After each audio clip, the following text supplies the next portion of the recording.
کاتێک کە پرسی خاک پێویستی بە بڕیارێکی یەکلاکەرەوە دەبێ ئەو حیزبانە بە پێی بڕیاری ئاغاکانیان لە دەرەوەی هەرێمی کوردستان و بە پێی بەرژەوەندی حیزبی بڕیارەدەن بۆیە تا ئێستا دەبینین زۆرێک لە دەستکەوتەکان لە بەردەم مەترسیە و زۆرێک لەو پرسانەی کە دەبوو هەڵوێستی جدی هەبێ سیاست بڕیار بەدەستی باشووری کوردستان بینوانە هەڵوێستەکانە لە ئاسی بەرپرسیارەتی نیە لە بەرەوەی سەرچاوی بڕیاریان بەرژەوەندی حیزبی بەرژەوەندی کەسێتیە. قەدەری کورد ئەوەیە کە زۆر جار ئەو کەسانی کە ئەمڕۆ بوونە بە بڕیار بەدەست حیزبی خاوەن دەسەڵاتن خاوەن هێزن خاوەن ئابوورین کێشە ئەوەیە زۆرجە ئەمانە جۆڕایەڵی بڕیاری هێزی ئیقلیمی دەرەوەن کە ئەوانە بە پێی بەرژەوەندیەکانی خۆیان بڕیار دەدەن دوژمنانی کورد یەک دەگرن و هەندێک لەم حیزبانەش بەداخەوە دەستنە پاڵ بڕیاری ئەوان تەنها لە پێناو ئەوی وەکو حیزب وەکو هەندێک دەستکەوتی حیزبی بمێنەوە بۆیە من پێم وایە زۆرجە هەر ئەو حیزبانە پرسی خاک و پرسی خەڵکەکەنە قوربانی بەرژەوەندی حیزب و کەسایەتیەکانی ناو حیزبەکانیان. لە زۆر وێستگەی گرنگی مێژوویە لایەنە کوردستانیەکان پێکەوە بوونیان هەبووە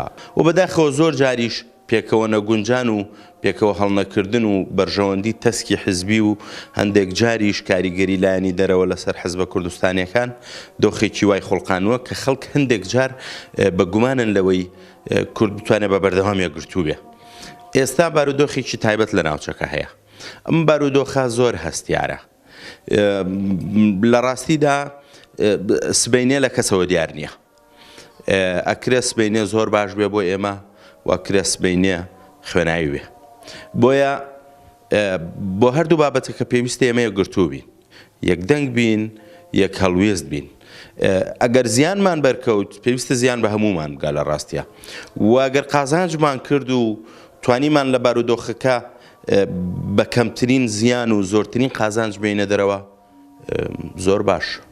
کەواتە پێویستە دەستکەوت بێ بۆ هەمومان. بۆیە یەکگرتن لەمڕۆیە تەسەورم وایە تاکە ڕێگایە بتوانێت کورد بگەێنێ بە کەناری چارە لە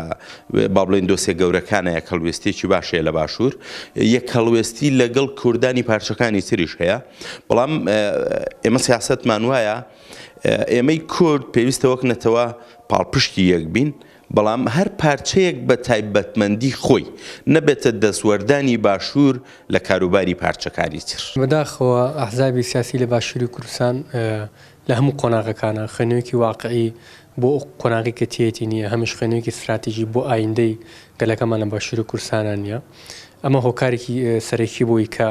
ئەحزابی سیاسی لە باشووری کوردستانە لەو ڕۆژی کە تێدە پێشەوە یەکگرتو نەبن لە قۆناغی وەکو ئێسایە کابینین هەم لە عێراق بەتابەت لە شاری بەغا خۆپیشاندانێکی گەورە بەڕێوەیە هەم لە ئێران خۆپیشاندانێکی گەورە بەڕێ هەم لە سووریا و لە ڕۆژاوی کوردستان هێرشی داگیرکاری هەیە بۆ سەر ڕۆژاوی کوردستان هەمش تهدیدی جدی لەسەر باشووری کوردستان هەیە لە قۆناغێکی ئاوە پێویست بۆ هەموو ئەحزابی سیاسی کوردی بە یەک هەڵوێست بە یەک دەنگ یەکگرتوبوونە بۆ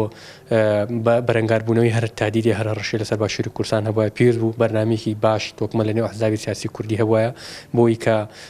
خوانەخواستەگەر تهدیدی هەر شتێکی جدی لەسەر باشوور هەبووە حکومڕانی کە ئێستا هەیە بوو بنایە بە وەڵام بۆەوە بەڵام بەداخەوە تاکو ئێستا ئەحزابی سیاسی کوردی خاوەن پرۆژەیەکی هاوبەش نین کە استراتیژی بێ بۆی کە باشووری کوردستان لەسەر پێ بمێنێتەوە بە قەناعەتی ئێمە ئەو خۆپیشاندانانی کە هەیە لە وڵاتانی چواردەوە یاخود لە عێراقا تەئسیری ڕاستەوخۆی لەسەر باشووری کوردستانە بێ بۆی